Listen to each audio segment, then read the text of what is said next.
উঠে সন্মানজনক সন্মান থাকিব নাই নাই মৃত্যুটা হোৱাৰ আজিলৈকে কথাই চলা নাই 2021 পৰা 2025 লৈকে তেখেতসকলৰ কাৰ্যকালত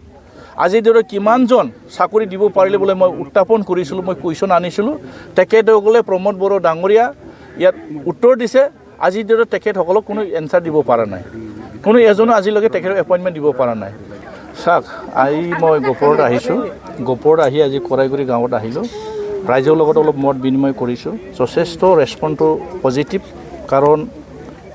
কৰাইগুৰি ৰাইজসকলে মোক যথেষ্ট আদৰণি জনাইছে আশা কৰিছোঁ তেখেতসকলে যি ধৰণৰ মোক কথা দিছে আহি থকা দিনত কৰাইগুৰি গাঁৱৰ যিমান ভোটাৰ্ছ আছে কমচে কম 70-80% আমি পাম বুলি আমি আশা কৰিব পাৰোঁ আৰু কৰাইগুৰি অঞ্চলৰ কাৰণে কৰাইগুৰি গাঁৱৰ কাৰণে মইতো নতুন নহয় চবৰ লগত চিনাকি আছে আৰু বহুত কাম কৰিব লগা আছে আৰু যিটো দেখিছোঁ আহি থকা দিনত যিটো ছেপ্টেম্বৰ মাহত যিটো নিৰ্বাচন হ'ব আৰু BPF চৰকাৰ অহাটো নিশ্চিত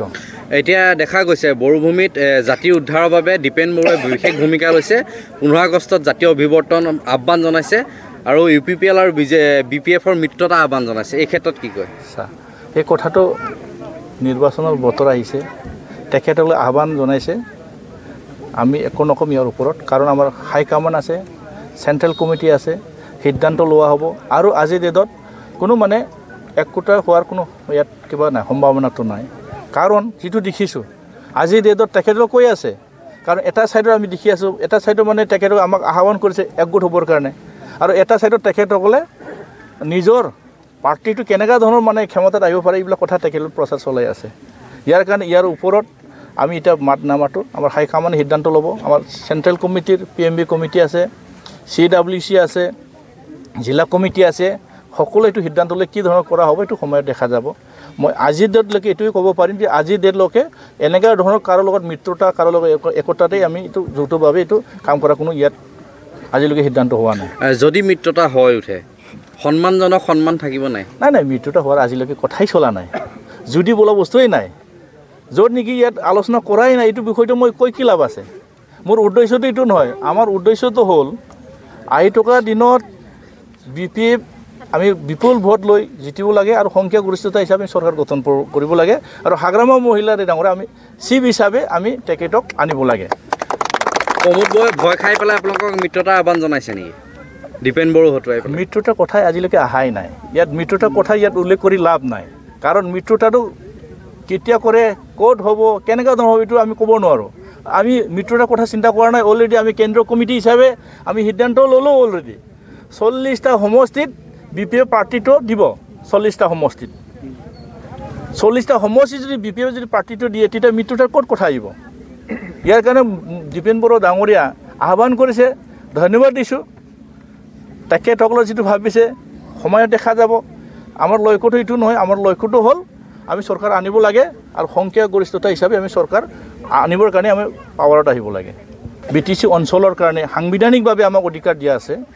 আমাৰ BTC অঞ্চলৰ কাৰণে যিটো 40টা আমাৰ ডিপাৰ্টমেণ্ট আছে 40টা ডিপাৰ্টমেণ্টত যিমান থাৰ্ড গ্ৰেড ফ'ৰ্থ গ্ৰেড যিটো এটা এপইণ্টমেণ্ট দিয়া প্ৰক্ৰিয়া আছে সেই প্ৰক্ৰিয়াৰ যোগেদি আজিৰ ডেটলৈকে আমাৰ সেই 2021 পৰা 2025 লৈকে তেখেতসকলৰ কাৰ্যকালত আজিৰ ডেটত কিমানজন চাকৰি দিব পাৰিলে বোলে মই উত্থাপন কৰিছিলোঁ মই কুৱেশ্যন আনিছিলোঁ তেখেতসকলে প্ৰমোদ বড়ো ডাঙৰীয়া ইয়াত উত্তৰ দিছে আজিৰ ডেটত তেখেতসকলক কোনো এনচাৰ দিব পৰা নাই কোনো এজনো আজিলৈকে তেখেতক এপইণ্টমেণ্ট দিব পৰা নাই সেই কথাটো স্পষ্ট হৈছে আৰু ইয়াত কিনো আৰু থাকিব পাৰে ইয়াৰ কাৰণে তেখেত ব্যৰ্থতাটো ইয়াত বুজাইছে ইয়াৰ কাৰণে তেখেতসকলে ব্যৰ্থ হৈছে আজিৰ দিনলৈকে 4-5 বছৰৰ পিছতো যদি তেখেতসকলে এজনো যদি চাকৰি এপইণ্টমেণ্ট দিব নোৱাৰে তেতিয়া আমাৰ অঞ্চলৰ যিমান যুৱক আৰু যুৱতী আছে শিক্ষিত যুৱক যুৱতীসকলে কেনেকৈ চাকৰি পাব এই কথাটো স্পষ্ট হৈ গ'ল তেখেতসকলে 5 বছৰ একো কাম কৰা নাই এপইণ্টমেণ্ট দিব পৰা নাই যেটো নতুনকৈ BTRত অন্তৰ্ভুক্ত হোৱা তেখেতসকলৰ পৰা BPF দল হিচাপে কিমান সহায় পাইছে যথেষ্ট সহায় পাইছোঁ গহপুৰ ৰাইজে যথেষ্ট সচেতন কাৰণ গহপুৰ ৰাইজক আমি ইমান বুজাব লগা হোৱা নাই সাংবিধানিকভাৱে কি ধৰণৰ সন্মান পাব লাগে আৰু কেনেকৈ মৰ্যাদা থাকে অলৰেডি তেখেতসকলে বুজিব পাৰে ইয়াৰ কাৰণে সময়ত মাত্ৰ তেখেতসকলে সময়টোৱে ৰখি আছে সময় অহাৰ লগে লগে তেখেতে ক'ত দিব তেখেতসকলে সিদ্ধান্ত লৈছে ইয়াৰ কাৰণে আমি চিন্তা কৰা নাই আৰু BPF এবাৰ আৰু আমি সংখ্যাগৰিষ্ঠতা পাম আৰু দনচি সমষ্টি হিচাপে আমি বিপুল ভোট লৈ আমি দনচি সমষ্টিত আমি আকৌ পুনৰাই আমি জিতিব পাৰিম থেংক ইউ